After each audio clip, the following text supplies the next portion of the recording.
Three global superpowers, three complete collapses, the exact same pattern every time.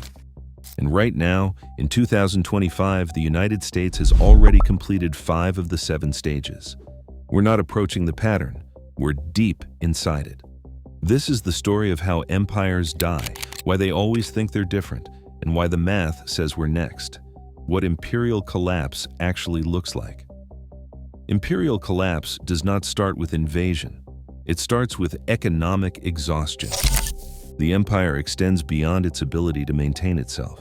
Military bases everywhere, wars on multiple fronts, debts it cannot repay. At first, the decline is invisible. The currency still works, the military still wins. But beneath the surface, the foundation is cracking. Then comes the acceleration. Allies hedge, enemies test boundaries, the reserve currency erodes, and suddenly your advantages become vulnerabilities. That's what happened to Spain, Britain, and the Soviet Union. They made the exact same decisions we are making now. They believed their power was permanent. They overextended militarily. They debased their currency, and they refused to accept reality until collapse was already underway. Let me show you the pattern. Spain, the original blueprint. After 1492, Spain became the first world power. They conquered the Americas and seized the richest gold and silver mines ever discovered. By 1600, Spanish galleons were bringing home over 400 tons of silver annually. Spain controlled the money supply of Europe. The Spanish real was the global reserve currency. King Philip II had more money than any monarch in history, and he spent it on empire. Stage 1. Military overextension. Spain fought wars simultaneously against the Ottoman Empire, France, England, and Protestant rebels. By 1580, military commitments stretched across 4 continents. Half of Spain's revenue went to the military. It wasn't enough. Stage 2. Currency debasement. They mixed copper into silver coins. A coin that had been pure silver became 50% copper, then 75% copper. By 1600, Spanish silver coins contained barely any silver. Inflation exploded. Stage 3. Debt spiral. Spain declared bankruptcy in 1557, 1560, 1575, and 1596. 4 bankruptcies in 40 years. Each time they promised reforms. Each time they went right back to borrowing. Stage 4. Loss of productive capacity. Here's the killer. They had all the gold and silver in the world, and it destroyed them. Why grow food when you can import it? Why build ships when you can buy them? Spanish nobility considered work beneath them. All the wealth flowed to importing French wine, Italian silk, and Dutch goods. Spain became a conduit. Wealth flowed through, but none stayed. Stage 5. Social decay. Crime exploded. Productive citizens left for countries that were building and growing. By 1640, Spain lost Portugal. By 1650, the Netherlands. By 1700, the Spanish Empire was economically dead. Spain went from world superpower to secondary power in less than a century. They never recovered. Britain, the empire where the sun never set. At its peak, Britain controlled 25% of the world's land. The pound sterling was the global reserve currency. London was the financial center of the world. Just like Spain 300 years earlier, they believed it was permanent. They were wrong. Stage 1. Military overextension. By 1900, Britain had to defend territory on 6 continents. When World War I started in 1914, they chose to fight. The war cost Britain over $40 billion, which is $1 trillion in today's money. By 1918, Britain owed America billions. The creditor had become the debtor. Stage 2. Currency debasement. World War I drained Britain's gold reserves. They went back on the gold standard in 1925 at the pre-war rate, but the pound was overvalued. British exports became too expensive. Manufacturing declined. By 1931, they could not hold it. Britain abandoned the gold standard. The pound lost 25% of its value overnight. Stage 3. Debt spiral. Then came World War II. Another $120 billion in costs. By 1945, Britain owed more than its entire GDP. The war was won, but the empire was finished. Stage 4. Loss of empire. In 1947, Britain gave up India. Over the next 20 years, they lost everything: Africa, the Middle East, Southeast Asia. By 1970, the British Empire existed only in history books. Stage 5. Currency collapse. In 1940, £1 equaled $4.03. By 1980, it was $2.30. The global reserve currency had become a regional currency. The empire was gone. It never came back. The Soviet Union, 900 days from superpower to nothing. After World War II, the Soviet Union emerged as a superpower. Nuclear weapons, control over Eastern Europe. For 45 years, they competed with America. But beneath the surface, the economy was dying. Stage 1. Military overextension. The Soviet Union spent 15 to 20% of gross domestic product on the military, triple what America spent. Afghanistan, Cuba, Syria, Vietnam, and North Korea. Everywhere America had influence they had to counter. It was unsustainable. Stage 2. Economic stagnation. The Soviet economy stopped growing in the 1970s. By the 1980s, they were importing grain. A country with some of the best farmland on earth could not feed itself. Stage 3. Currency collapse. The ruble was not a trusted currency. Even Soviet citizens did not trust it. By 1985, oil prices dropped. They were running out of real money.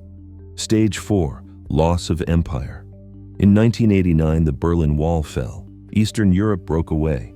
Poland, Hungary, Czechoslovakia, and East Germany were gone within a year. Stage 5. Complete collapse. On December 26, 1991, the Soviet Union ceased to exist. It was 900 days from the fall of the Berlin Wall to complete dissolution. There was no war, just economic implosion. A superpower with 30,000 nuclear weapons collapsed from internal economic failure. The United States is following the exact same pattern. Here is what should terrify you. We have already completed 5 stages. Stage 1. Military overextension. Over 750 military bases in 80 countries. Troops in 150 countries, committed to defending Europe through NATO, defending Japan, South Korea, and the Philippines, fighting in the Middle East, countering China and Russia. Our military budget is $850 billion annually, more than the next 10 countries combined. And it is not enough. If China invades Taiwan, if Russia pushes into NATO territory, if Iran closes the Persian Gulf, we cannot respond to all of it simultaneously. We are overextended. Check. Stage 2. Currency debasement. In 1971, Nixon closed the gold window. Since 2000, the money supply has increased 400%. Since 2020, we have printed over $6 trillion. The dollar has lost 98% of its purchasing power since 1971. We are not mixing copper into silver coins. We are just printing unlimited paper. The mechanism is different. The result is the same. Check. Stage 3. Debt spiral. The United States owes $36 trillion. That is 120% of GDP. Interest payments alone are approaching $1 trillion per year. We are spending more on interest than on defense. We run deficits every year, $1.8 trillion in 2024 during peacetime, in a growing economy. We borrow to pay interest on previous borrowing. That is the definition of a debt spiral. Check. Stage 4. Loss of productive capacity. America does not make things anymore. We design, we finance, we consume, but we do not produce. Manufacturing has been shipped to China, Mexico, and Vietnam. We import $800 billion more than we export annually. We are dependent on foreign supply chains for everything: medicine, electronics, steel, even military components. Just like Spain became dependent on imports while silver flowed out. When the money stops flowing, we are in trouble. Check. Stage 5. Social decay. Trust in institutions is at all-time lows. Crime is rising. Homelessness is exploding. Drug overdoses kill 100,000 Americans annually. The best and brightest are checking out. Fertility rates are collapsing. Political dysfunction is total. We can't agree on anything. We can't fix anything. We can't build anything. The signs are everywhere, but everyone pretends it's fine. Check. We're on stage 5 of 7. What comes next? Stage 6. Loss of reserve currency status. It begins when allies start diversifying away from the dollar, when trade moves to other currencies, when the dollar comes flooding back home because no one needs to hold it anymore. We are seeing early signs. BRICS nations are developing alternatives. Central banks are buying gold. China and Russia are trading in yuan and rubles. Saudi Arabia is accepting yuan for oil. The cracks are forming. Stage 7, collapse, not gradual decline, sudden implosion. The Soviet Union went from superpower to non-existent in 900 days. Britain lost the empire in 20 years. When the reserve currency fails, when the debt becomes impossible, when the military cannot be funded, it does not decline gracefully. It collapses quickly, brutally. The pattern does not care about exceptionalism. 3 empires followed this pattern. Each believed they were exceptional. Each believed they were different. Each believed the rules did not apply to them. They were wrong every single time. We are telling ourselves the same lies right now. We are different. We have technology. We have the dollar. We are America. But the pattern doesn't care about exceptionalism. The pattern is mathematical. You cannot spend beyond your means forever. You cannot maintain an empire without productive capacity. You cannot debase your currency without consequences. You cannot avoid stages 6 and 7 once you've completed stages 1 through 5. The sequence is locked in. The only question is timing. Maybe we have 10 years, maybe 5, maybe less. But the pattern says collapse is coming. And when it comes, it won't be slow. A currency crisis that triggers a debt crisis, that triggers a political crisis. Overnight, the superpower becomes a cautionary tale. 3 times it happened before. The pattern says we are next. Since 2020, we've accelerated every stage, printed more money, increased more debt, extended military commitments, hollowed out production, fractured society. We're not walking the path anymore. We're sprinting down it. Maybe we'll find a way out. Maybe America can do what Spain, Britain, and the Soviet Union couldn't. Maybe this time really is different. But the pattern says otherwise. The math says otherwise. And history says we're about to learn the lesson the hard way. The answers aren't hiding in the future. They're written in the past. And if you know where to look, the end is already visible.